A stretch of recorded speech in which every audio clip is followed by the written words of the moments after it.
Warahmatullahi wabarakatuh. Kembali semula dalam Vlog Juga Blog edisi Kebun Lokal. Okey, untuk hari ini tuan-tuan dan puan, ditemani oleh saya Akmal.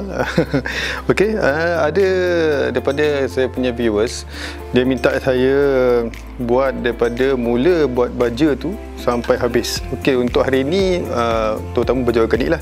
Untuk hari ini kita nak buat baju roti sajalah. Baju roti ni bagi saya ni mudah nak buat lah berbanding nak buat EM.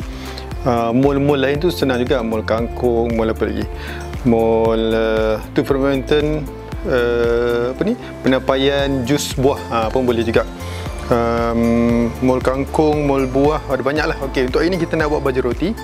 Baju roti ni adalah paling mudah dan senang didapati dalam kita punya rumah lah. Okey, apa yang kita perlu hari ni adalah roti, sama ada dah luput tarikh ataupun masih baru, tak ada masalah. Kemudian botol 1.5 liter, botol yang besar ni, air. Kemudian untuk ni kan nanti waktu kita dah settle penampaian atau peraman tu dah settle, nanti kita akan gunakan penapis lah. Semua ni barang-barang yang boleh kita dapat daripada dapur kita sendiri kan. Okey, saya dah dekatkan sikit visual untuk memudahkan tuan-tuan puan melihat apa yang saya punya aktiviti buat ni lah. Okey, kita keluarkan roti. Macam saya kata, roti ni tak kisahlah brand apa, dan tak kisah juga sama ada dia dah luput ataupun tidak lah. Separuh orang dia tak biasa lagi, yang telah luput tu kita ni lah kan, kita gunakan lah. Okey, roti ni kita pecah-pecahkan. Video-video sebelum ni pun saya pernah tunjuk kat cara ni. Saya ambil kita ambil ni dalam 4-5 keping roti ke, ataupun kita buat 4 roti lah, 4 ke 5 lah macam tu Kita masukkan dia, pecah-pecahkan. Okey, yang paling penting adalah kita masukkan dulu roti yang ada. Bukan masukkan air kita masukkan roti yang ada. Kita tadi ada 1,5 keping. Okey, kita akan masukkan sampai 4 keping, 5 keping lah. 5 keping lah, senang. Roti ni dia dah luput sikit, jadi dia senang hancur lah. Dia dah berspora. Tak apa, masih boleh digunakan, tak ada masalah. Spora tu pun akan menjanakan lagi mikrob. Spora tu sendiri dah ada dia punya mikrob sebenarnya. Kita nak mikrob tu sentiasa hidup, dan kita nak keluarkan apa yang khasiat dalam roti ni, iaitu yeast, untuk diaktifkan semula.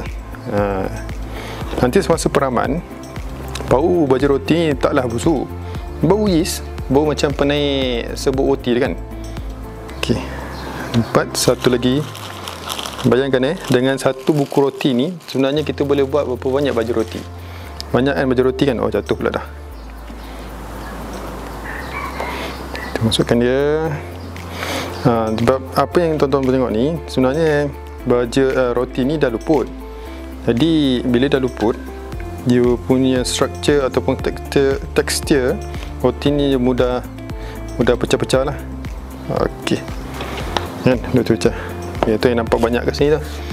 Okey, tak nak membazir, kita ambil yang bawah-bawah ni, kita masukkan dalam botol tadi. Jangan membazir satu pun. Ugi.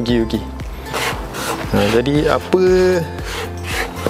bahan lebihan dapur kita boleh baja untuk tanaman kita balik. Jadi setiap sen dikira, dan kita dapat menang beli, menang memakai. Gitulah. Okey, dah dalam 5 tadi, 5 keping roti. Jadi kita penuhkan isi dia perlahan-lahan lah. Yang ni saya sebenarnya 2-3 kali bereksperimen jugalah. Ramai yang kata jangan guna air klorin, tapi saya dah buat kali kedua, kali ketiga, memang saya guna air klorin, dan saya tak nampak ada efek lah yang klorin tu akan mengganggu pertumbuhan ataupun penyebaran mikrob yang akan kita peram ni. Okey, saya akan bagi space sikit lah kat sini. Space boleh je isi sampai penuh, tapi nanti kita semasa dalam peraman ni, peraman ni paling cepat minimum 4 hari, dan paling lama 7 hari, 8 hari, 10 hari, ataupun sampai roti tu betul-betul hancur dah ni. Nampak Okey, yang ni cuma satu lagi. Sepanjang kita peram tu, nanti mikrob ni dia akan hidup, dan biasalah benda hidup dia akan bernafas, dan akan ada gas yang ni lah. Gas akan terbentuklah di kawasan ni yang kita kosongkan ni. Jadi kalau tuan-tuan rajin, make sure setiap hari buka katuk lah. Okey, macam saya tak tutup rapat. Saya just macam mana?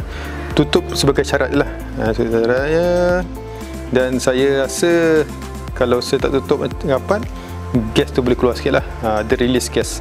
Okey, ini untuk stage 1 ataupun langkah 1 untuk kita buat setting untuk nak kita peram. Okey, selama 7 hari, minimum 4 hari.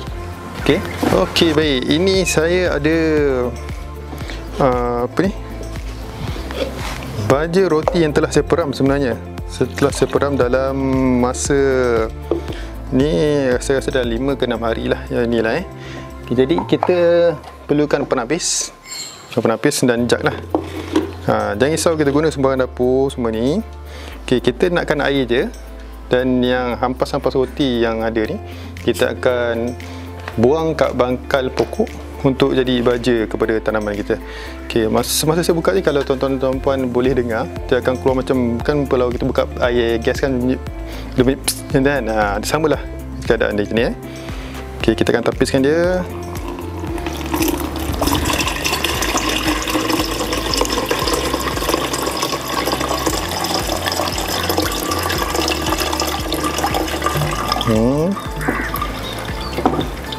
Okey, bau dia bau masam-masam yeast tu.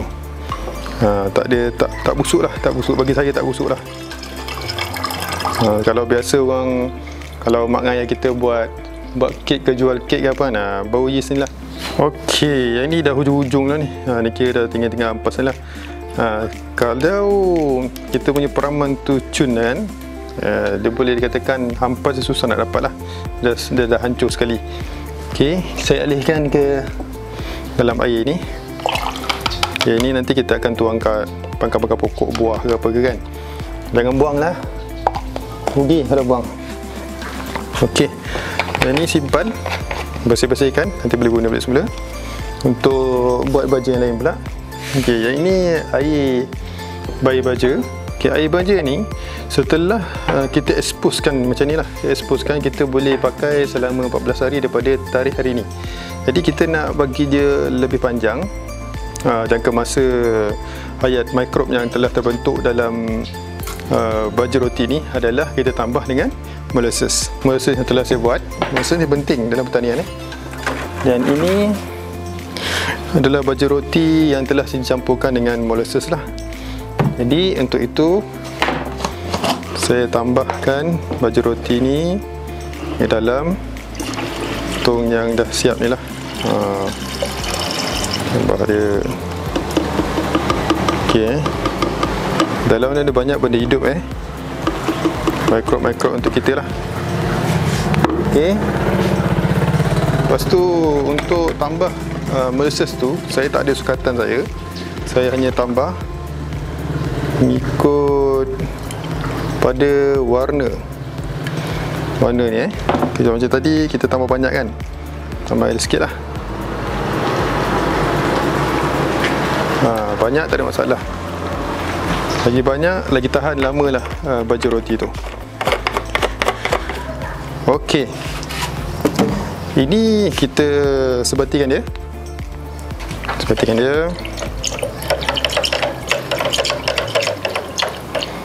Okey, setelah itu nanti saya akan tunjukkan pula selepas ini sukatan dia pula untuk kita buat siraman ataupun buat semburan kepada pokok ataupun tanaman kita. Okey tuan-tuan, untuk kali ini saya akan tunjukkan cara saya menyembuh dengan menggunakan spray lah.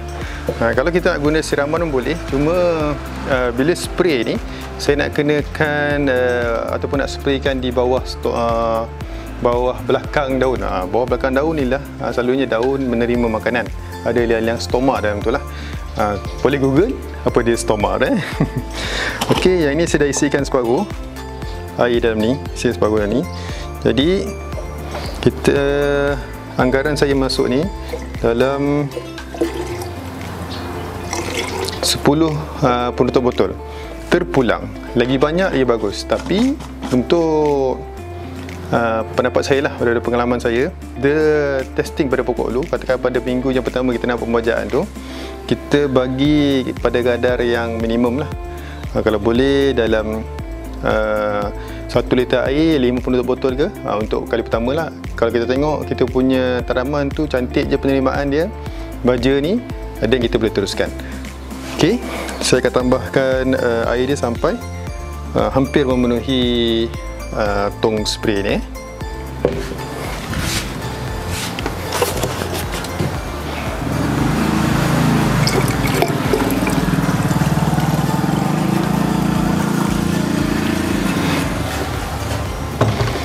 Ok, inilah dia, color dia lebih kurang lah. Ok, kita boleh terus guna lah. Sama ada dua cara lah. Dua cara kaedah untuk nak apply kepada tanaman, dua cara juga untuk kita nak guna ataupun kita nak peram dulu. Ok, contohnya macam tadi saya boleh letak molasses tadi, kita boleh peram, kita boleh peram lagi 7 hari untuk molasses tu membiak lagi lah. Ataupun sebab tadi saya dah ada tambahan baju roti, saya tambah je tadi kan, dah yang asal tu dah ada, jadi saya hanya guna teruslah. Pun boleh juga, kalau katakan nak peram pun lagi bagus, biar mikrob tu ada makanan, lagi banyak dia membiak lah.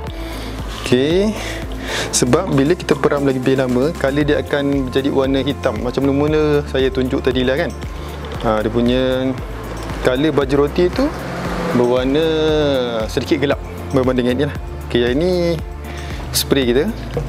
Saya prefer untuk korang pakai spray ni lah, tak payahlah 2-3 kali spray, penat tangan kan kalau tanaman banyak lah. Ok, macam kat tepi ni saya ada pokok rosemary. Saya akan tunjukkan macam ni saya nak sembur kat rosemary tu lah. Ini adalah pokok induk rosemary saya. Ok,